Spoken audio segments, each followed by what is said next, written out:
नाद। बैठे स्वामी जी, इस नाद के बारे में मैंने पिछले शिविर में भी बताया था, शायद आप उपस्थित नहीं थे उस समय, थोड़ा समझ लें। हमारे कानों में एक खास तरीके की सेटिंग होती है, खास सेटिंग होती है। जैसे कि हमारा टीवी चैनल होता है, हमारे टीवी होता है, टीवी में बहुत सारे चैनल होते हैं। हर चैनल की एक सेटिंग होती है, एक नंबर होता है, और उस नंबर पे जो प्रोग्राम देखना चाहिए, जब भी आप वो नंबर लगाओगे तो वो प्रोग्राम देखने लग जाता है। और यदि आप कोई भी चैनल ना लगाओ, कोई भी चैनल ना लगाओ, लेकिन टीवी खुला हो, तो भी तो एक आवाज होती है। तो हमारे कान को एक खास फ्रीक्वेंसी में सदियां सुनाई देती। जैसे आप हैं, अभी मेरी बात सुन रहे हैं, तो ये शब्द आपको सुनाई दे रहे हैं, लेकिन इसी वक्त यहां पे स्वामी जी तूफान भी गुजर रहा है, वो आपको सुनाई नहीं देगा। तो तूफान गुजरना अगर सुनना है तो आपको 2 गिलास लाके कानों पे रखने पड़ेंगे, हल्के हल्के ऐसे ऐसे करके आप करेंगे तो आपको स्पष्ट होगा जैसे मेरे कान में तूफान घुस गया। तूफान की आवाजें, सामान्यतः इस कान से वो तूफान नहीं सुनाई दे रहा, इस कान से, अभी जो कान हैं इन कानों से वो तूफान नहीं सुनाई दे रहा। लेकिन आप अगर गिलास रख लें अपने कान पे और थोड़ा सा उसको हटाएं, हल्के हल्के रखें, हटाएं, तो आपको स्पष्ट आभास होगा कि यहां पे कोई तूफान की आवाजें भी हैं। तो वो गिलास करता क्या है? गिलास हमारी सेटिंग को बदल देता है, हमारे कानों में जो आवाजें जा रही हैं उनकी थोड़ी सेटिंग बदल देता है। लेकिन अगर आप कान पे गिलास रखेंगे तो आपको बहुत तीव्र आवाजें तो सुनाई देंगी, लेकिन मेरी आवाज जैसी सुनाई दे रही है ऐसी नहीं सुनाई देगी, ये भी बदल जाएगी।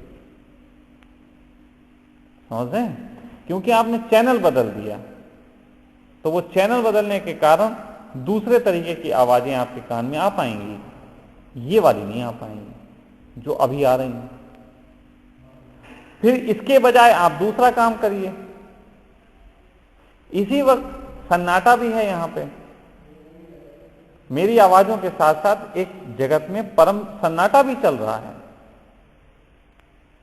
आप अपने कान पे उंगली बंद कर लीजिए कानों की, आपको सन्नाटा सुनाई देने लग जाएगा। आप थोड़ा सोचें, कान इतना हिस्सा कान नहीं है, इतना हिस्सा कान नहीं है।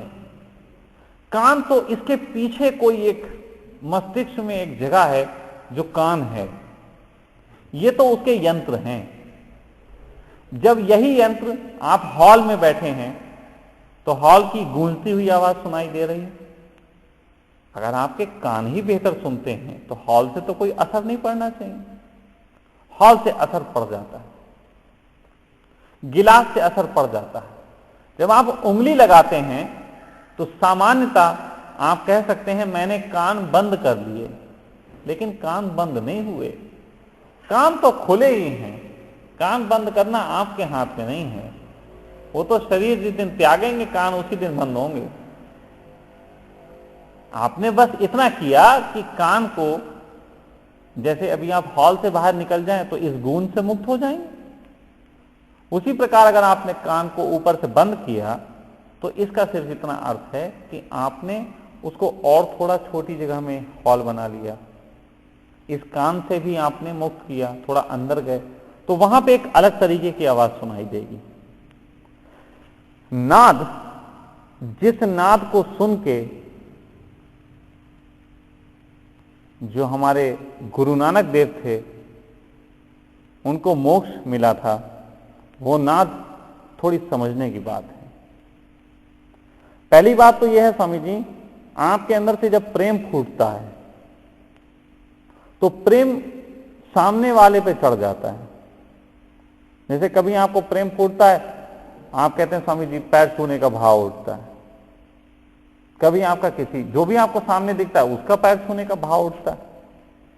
तो घटना ये घटती है कि जब आपके अंदर से प्रेम बहता है तो सामने जो भी होता है उस पे बह जाता है।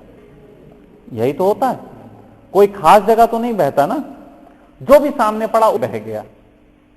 तो आप ऐसे ही समझो कि नानक जिस समय उपलब्ध हुए, जब परम प्रेम उनके अंदर से फूटा, उस वक्त उन्हें एक ध्वनि सुनाई दी, जिस ध्वनि की ओमकार जैसी ध्वनि थी, वो उन्हें सुनाई दी। वो भी कान का ही कारण है। तो उन्होंने कहा कि ये ध्वनि मेरे लिए परम है।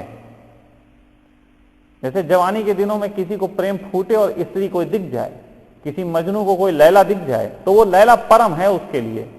अब वो लैला और किसी के काम नहीं आ सकती, वो उस नानक के ही काम आने की है, वो उस मजनू के ही काम आने का काम है।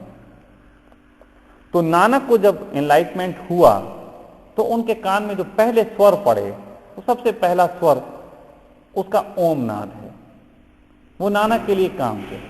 अब आप लोग पूरी जिंदगी ओम सुनते रहिए, इससे आप नानक नहीं हो जाएंगे,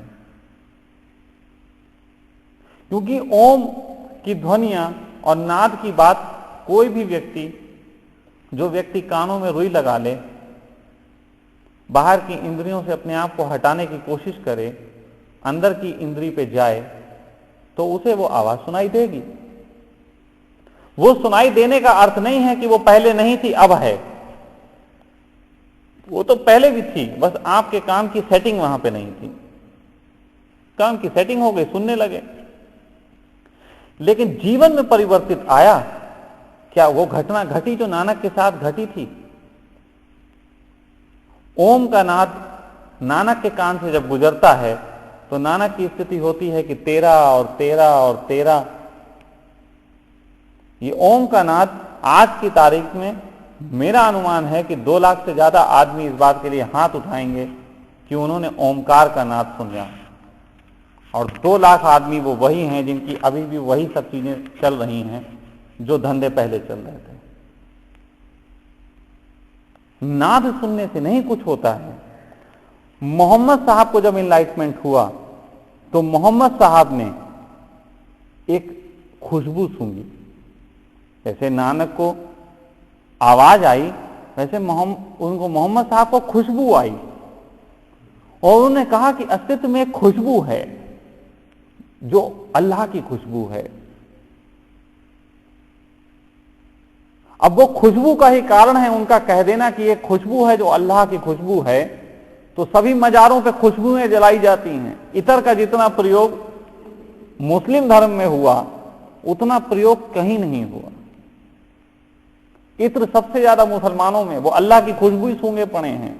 पूरा मुस्लिम जमात जो है वो अल्लाह की खुशबू से ही भर गया है, लेकिन कहां अल्लाह है? अल्लाह भाग गया वहां से, बोला तुम खुशबू ही सूंघो, हम जाते हैं यहां से। तो उसी प्रकार स्वामी जी, नाद सुन लेने से परमात्मा नहीं घटता। परमात्मा घट जाए तो पहली आवाज तुम्हारे कानों में अगर गाय के चिल्लाने की भी पड़ी तो वो परम आवाज होगी। आप थोड़ा सुन लें, जिस दिन आपको घटेगा उस दिन घटने के बाद बच्चे की रोने की आवाज ओमकार से कम मत मान लेना, वो परम घटना घटेगी। उसमें जो भी सामने पड़ेगा वो सबसे प्यारा होगा। तो ये जो नाद की बात है स्वामी जी, ये नाद सुनाई देने का अर्थ है कानों से ही सुनना। सामान्यता जैसे मैंने कहा, आप कहोगे हम कान बंद कर लेते हैं तब भी सुनाई देती, कान नहीं बंद होते। जैसे मैं आपसे कहूं विचार बंद कर लीजिए, आप बंद करके दिखाइए तो कैसे बंद हो जाएंगे? वो चल ही रहे हैं। मैं आपसे कहूं आंखें बंद कर लीजिए, लेकिन तस्वीर तो आपका आंखें बनाता रहेगा। आप आंखें बंद करके सो जाते हैं, सपने तो आते ही रहते हैं। तस्वीरें बंद हो जाएं, आंखें बंद कर लेने से अगर कोई भी कल्पना भी घटती ना हो, तब मैं मानूंगा आंखें बंद हैं। उनकी आवाज भी सुनाई ना पड़े जिस दिन कानों से, कान बंद कर लेने से भी कोई आवाज ना आए, कान खोल लेने से भी कोई आवाज ना आए, तब मैं समझूंगा वास्तविक बहरा हुआ आदमी। जब वास्तव में ही कोई चीज खत्म हो गई, तब उसकी जो भी बात होगी वो सत्य हो सकती है। लेकिन ये भी मैं कह दूं कि वास्तव में यदि आपकी इंद्रियां नष्ट होती रहीं तो फिर स्वामी जी आपको तो परमात्मा को समझने में और मुश्किल पड़ जाएगी। क्योंकि कहते हैं शरीर पंच तत्व निर्मित है और पंच तत्व में विलीन होना है। वो पांच तत्व, आपकी पांच इंद्रियां हैं, आपकी पांच इंद्रियों का जो स्वभाव है वही वो पांच तत्व हैं। और यदि आपके पांच तत्व में एक तत्व नष्ट हो गया तो विलीन काहे में हो गए? तो पांच तत्व तो सदा मौजूद रहते हैं। कोई भी व्यक्ति ऐसा नहीं है जो इन पांच तत्वों के बगैर रहता हो, कोई भी नहीं। बहरा भी नहीं, जो बहरा है उसे भी एक खास तरीके की चीज सुनाई पड़ती है। जो अंधा होता है उसे भी खास तरीके से देखना आता है। जो गूंगा होता है वो भी ऊं करके बोली लेता है। और स्किन के बगैर तो कोई होता नहीं है। स्किन, ये भी त्वचा जो है हमारी, ये भी एक इंद्रिय है। और आप गौर करो, आपके हाथ में अगर अभी फेविकोल लगा दिया जाए, आपके हाथ पे अगर अभी फेविकोल लगा दिया जाए, प्लास्टिक चढ़ जाए, तो आपको खाना खाने को कहा जाए तो खाने का वो स्वाद नहीं आएगा जो आपका इस हाथ से खाने में आता है। हुआ क्या? आपने एक इंद्री को खराब कर दिया, और वो इंद्री को खराब करने के कारण उस इंद्री ने अपने आनंद को आपसे छीन लिया। तो जो कहा जाता है अतीन्द्रिय स्वाद, वो अतीन्द्रिय स्वाद स्वामी जी बहुत बहुत अलग बात है। अतीन्द्रिय स्वाद तो इंद्रियों के साथ कोई व्यक्ति ले पाता है तब परमात्मा घटित होता है। लेकिन अतीन्द्रिय स्वाद यदि कोई व्यक्ति कहे कि मैंने जान लिया, तो स्वामी जी फिर परीक्षा लेना किसी की भी। जो भी ये कहे कि मैंने अतीन्द्रिय स्वाद को उपलब्ध हुआ, उसे चाय पिलाना हवाई, दिखाना मत, केवल पिलाना, कहना पियो, रखिए, ये देखो यहां पे रखा हुआ है, भगोना भर के खाना खाओ। कैसे खाएगा? अगर अतीन्द्रिय खाना आ गया है तो उसे अतीन्द्रिय सब चीजें दिखनी चाहिए। और वो कहे, कुछ लोग ऐसे भी हो सकते हैं जो मेरी बात को सुनने के बाद मक्कारी दिखाएं। वो कहें हाँ है स्वामी जी, मैंने उठाया और मैंने पिया और मुझे स्वाद आया। तो उससे कहना ये स्वाद किस इंद्रिय को आया? अगर कोई झूठ मूठ का ढोंग भी कर ले, कल्पना भोग भी होता है, कल्पना भोग भी कर ले, तो उससे पूछना ये भोग कहां पे गया? इंद्रियां तो सदैव रहने वाली हैं। शरीर जब नष्ट होता है तभी ये इंद्रियां विदा होंगी और तभी वो परम अनुभव आ पाएगा जिस अनुभव के लिए सभी साधक तैयारी करते हैं। उसकी झलकियां तो आ सकती हैं। बुद्ध पुरुष कोई भी होता है स्वामी जी, स्पष्ट जानिए, 24 घंटे उसी अनुभव में नहीं जीता है। उस अनुभव की एक बहुत बड़ी प्रतीति में जिया होता है। 2 दिन की, 3 दिन की, कोई 7 दिन जिया, कोई 21 दिन पड़ा रहा, इतना तो जी लेता है। और जब तक वो उस स्थिति में जीता है, ना भोजन करने की चाह होती है, ना सपने आते हैं, ना बोलने का होता है, ना किसी को छूने की इच्छा होती है, ना कान में कुछ जा रहा होता है, एक अजीब सन्नाटा होता है। तब वो अतीन्द्रिय अनुभव आ रहा होता है। तो इंद्रियां कोई काम भी नहीं कर रही होती हैं। जब वो कोई भी इंद्रियां काम नहीं कर रही होती हैं तब अतीन्द्रिय अनुभव हो रहा होता है। फिर वो अनुभव विदा हो जाता है, फिर इंद्रियां काम करने लगती हैं, फिर लोग खाना खाने लगते हैं, फिर लोग टट्टी जाने लगते हैं, फिर सब कुछ करने लगते हैं। तो जब वो सब करने लगते हैं तब समझना फिर वो इंद्रिय में है।